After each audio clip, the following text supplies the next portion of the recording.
पहले भी क्या बात कर रहे थे, आटे के मामले के बारे में बात कर रहे थे। अभी जो बड़ा थैला जो आटे का जो आता था 850 का सती, अब वो 1100 का आटे का थैला मिल रहा है। एक तरफ तो लोगों पे ये जनाब अजाब की जिसकी बम्पर क्रॉप हुई थी उसकी कीमत ज्यादा मिल रही है। अभी हम देख रहे थे जी नान भाई एसोसिएशन वालों ने कहा कि जी वो आज क्योंकि इनकी इंपॉर्टेंट मीटिंग है उसके बाद पता चलेगा कि रोटी नान वगैरह इसकी कीमत बढ़ जाएगी। और वहीद अब्बासी साहब कहते हैं जो अज्जा इसमें ऐड किए जाते हैं उनकी कीमतें बढ़ी हैं और वो हमारे साथ मौजूद भी हैं। ये वहीद अब्बासी साहब ये बताइए कि मतलब क्या अज्जा बढ़े हैं और ऐसे कौन से अज्जा हैं लाहौर वालों के पास जो कि बाकी सूबों वालों के पास वो अज्जा नहीं है और वो नहीं बढ़ा रहे। देखें लाहौर में इस टाइम भी रोटी जो है वो बाकी पाकिस्तान में अगर कहीं भी आप देखें तो उसके मुकाबले में रोटी का रेट कम है। इस्लामाबाद में इस टाइम रोटी 15 रुपए की और नान 18 रुपए का बिक रहा है और बाकायदा गवर्नमेंट ने नोटिफिकेशन किया है। लाहौर में गैस की कमी हो जाती है, एलपीजी इस्तेमाल की जाती है और एलपीजी का रेट जो है इस टाइम आसमान को छू रहा है। गवर्नमेंट ने कहीं भी चेक एंड बैलेंस का कोई सिस्टम नहीं रखा हुआ है। फ़ाइन की कीमत जो है वो 4800 से 6300 रुपये चली गई। 4 किलो फ़ाइन कम कर दिया बोरी में से। मिल वाले पे किसी किस्म का कोई रोक टोक नहीं है, कोई चेक एंड बैलेंस नहीं करने वाला, गवर्नमेंट नाम की चीज़ कोई नहीं रही यहाँ पर। तो उस सिस्टम में फिर एक गरीब तंदूर वाला जो है वो क्या करे, पिस के तो कहाँ तक हम करेंगे इसको। गुज़िश्ता 1 साल से हम गवर्नमेंट के बार बार याद दहानी करवा रहे हैं कि मिल वालों के साथ बैठ के बात करें, फ़ाइन का रेट फिक्स करें। जब इनका दिल करता है फ़ाइन का रेट बढ़ा लेते हैं, जब दिल करता है कम कर लेते हैं। गैस का कोई कीमत नहीं है। तो ये जो जब तक ये सारा सिस्टम एक सिस्टम पे नहीं आएगा और गवर्नमेंट इसको कंट्रोल नहीं करेगी तो नान रोटी का रेट हम किस तरह अपना नीचे रख सकेंगे। अच्छा वही साहब ये बताएगा, उमूमी तौर पे हमने हमेशा ये देखा है कि आप लोगों की जानिब से और चाहे वो दूध वाले भी हो कोई भी हो तो कहते हैं जब हम वैसे हुकूमत से बात करें तो कोई बात करने के लिए आता नहीं है, लेकिन जब हम प्राइस बढ़ाने की बात करते हैं तो फ़ौरन ही हुकूमत की जानिब से हमसे रब्ता भी किया जाता है। तो क्या अगर प्राइस बढ़ाने की बात की जा रही तो कहीं पसे पर्दा ये बात तो नहीं है, आप लोगों के माइंड में बात नहीं है कि हाँ अब फाइनली हुकूमत आएगी हमसे बात करेगी, या फिर आप सच में करने जा रहे हैं ये? देखिए जी, हमने आज से तकरीबन 4 माह पहले गवर्नमेंट को दरख्वास्त दी है। डीसी लाहौर के पास हमारी दरख्वास्त पड़ी हुई है कि जी हमने नान और रोटी का रेट बढ़ाना है। आप आटे को कंट्रोल करें, गैस के कंट्रोल करें। आप फेडरल गवर्नमेंट से बात करें कि जो टैक्सेस लगा दिए हमारे गैस के बिलों में उसको कम किया जाए। उसके अलावा महंगाई का एक जो तूफ़ान आया हुआ है उससे एक आम दुकानदार जो तंदूर वाला है वो भी मुतासिर हो रहा है।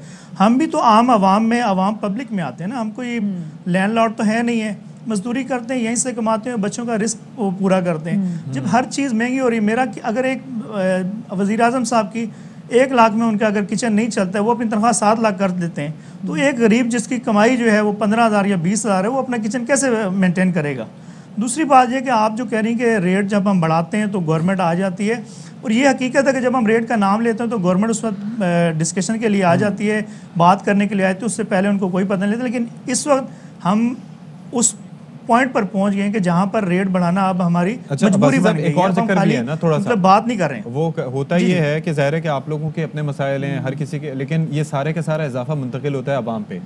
और दूसरी चीज़ ये है कि ये जो आटे के पेड़े का साइज़ होता है ना, वैसे तो बड़ा कहा जाता है कि ये इसका एक वजन होना चाहिए, लेकिन उसके अंदर भी खासी तरमीम की जाती हैं। तो कोई मजीद तरमीम सोच रहे हैं आप?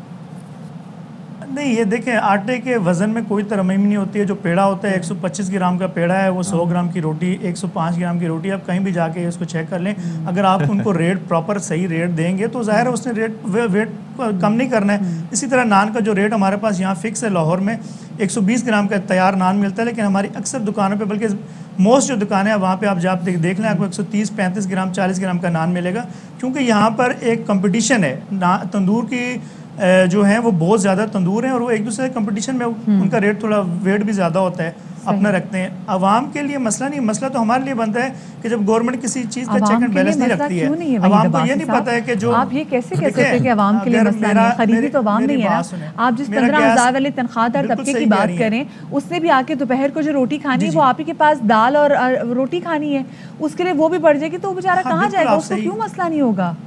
ये आप बिल्कुल सही कह रही हैं, ये मसला बनता है। अगर मेरा बिल 30,000 का आ रहा है, अगर वो मैं 45,000 का भराऊंगा, मुझे एलपीजी अगर 120 की मिलती थी वो मैं 230 की लूँगा, तो वो मुझ पे भी तो असर पड़ रहा है। मैं भी तो आवाम में हूँ ना, मुझे आप आवाम में शामिल करें। अच्छा। आप मुझे ऊपर क्यों लेके जा रही हैं? एक तंदूर वाला जो है वो आम आवाम में आता है, उसका भी तो एहसास करना चाहिए। आप एक साइड देख रही हैं, आप देखें कि अगर ये लेकिन महंगाई वही का सर, आपके आप नाम भी के साथ जानते वो हैं, सदर आता है ना, तो हम हमने भी ऐसे ही जानते आपका हैं। डेजिग्नेशन बढ़ा दिया। तंदूर और वाला हमने- 15,000 नहीं कमाता, ये आप भी जानते हैं, ये हम भी जानते हैं। हाँ। तो हम इसलिए ना अपने आप को उस अवाम से मुख्तलिफ कर लेते हैं जो 15,000 कमाने वाली या फिर 20,000 जो 30,000 कमाने वाली अवाम है। नहीं, मुझे हम भी- बताइए, अगर आप लोग जो ये आज बात अगर ना फैसला करें। कर लेते हैं कि आप लोग नान या रोटी की प्राइस बढ़ाएंगे, तो क्या आप लोग महीने की पहली तारीख का वेट करेंगे, आप इंतजार करेंगे कि हुकूमत की जाने से कोई आपसे राब्ता करे, या कल से लाहौर में जो रोटी और नान के रेट से मुख्तलिफ होंगे? देखिए, ये तो आज बैठ के इंशाल्लाह हमारा फैसला होगा और हम उम्मीद करेंगे कि अगर ये जिस तरह ये अभी हमने 2 दिन पहले ही ये मीटिंग का ऐलान किया और हलचल एक मीडिया पे भी मच गई। आप लोग का शुक्रिया कि आप इस चीज़ को हाईलाइट करते हैं। तो वज़ीर आज़म भी इसका नोटिस लेते हैं, उनके कान पे जूं रेंगना शुरू हो जाती है। वज़ीर आला भी नोटिस लेते हैं।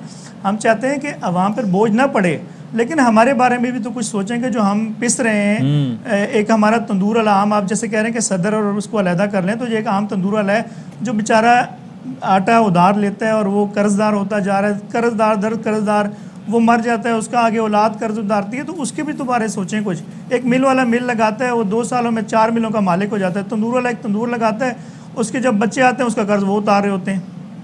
ठीक है, बहुत शुक्रिया आपका भाई बासी साहब। तो बहरहाल ख़तरे की घंटी है, लाहौर में महंगा होने वाला है आटा तो महंगा हो चुका है, बल्कि रोटी महंगी होने वाली है। और वैसे तो अब्बासी साहब ने बता ही दिया, लेकिन आज के इजलास के बाद फिर बताया जाएगा कि कितने बढ़ने हैं पैसे। तो पता क्या होता है, पंजाब में सबसे ज़्यादा गंदम काश की जाती है। जी, तो पंजाब के अगर लोगों के लिए देखा जाए तो थोड़ा बहुत चलो रिलीफ समझिए कि जो आप ट्रांसपोर्टेशन के पैसे भी इसमें ऐड ना करें। हाँ जी, वहाँ पे तो चीज़ें ऐसे ऐड होती जाएंगी तो लोगों ने कहाँ जाना है? ऐसे ही और आप अपना मुकाबला 15,000 वाली तनख्वाह वाले लोगों के साथ ना ना करें तो कर बेहतर सकते। होगा।